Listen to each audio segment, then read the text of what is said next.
তোমরা এই যে স্ক্রিনের উপর যে ভিডিওটা দেখতে পারতেছো, এই ভিডিও কিভাবে মেক করবা, যারা এডিটের কিছুই বোঝো না তারা অতি সহজেই এডিটটা করতে পারবা। তো তোমাদের প্রয়োজন হবে একটা অ্যাপস।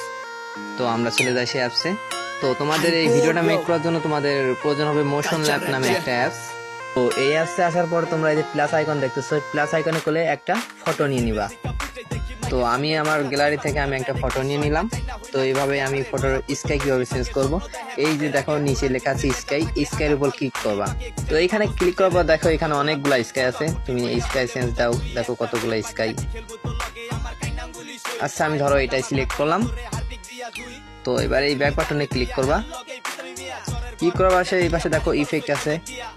তো ইফেক্টে তুমি কিভাবে ইফেক্ট দিতে চাও, দেখো এটা কিভাবে উপর দিবা না নিচে দিবা, একটু হালকা দিলেও দিতে পারো।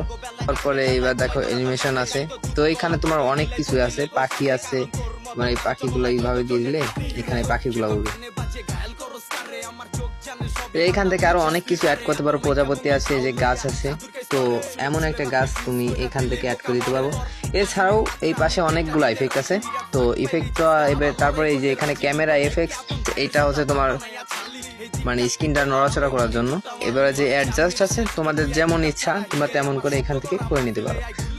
তারপর এই যে উপরে দেখো এক্সপোর্ট আছে, এই এক্সপোর্টে ক্লিক করে তুমি কত সেকেন্ড অ্যাড করতে চাও, এই যে 6 সেকেন্ড, 12 সেকেন্ড, 30 সেকেন্ড এইভাবে টানবা, তো হয়ে যাবে। এতটুকুই ছিল আজকের ভিডিও। Good bye.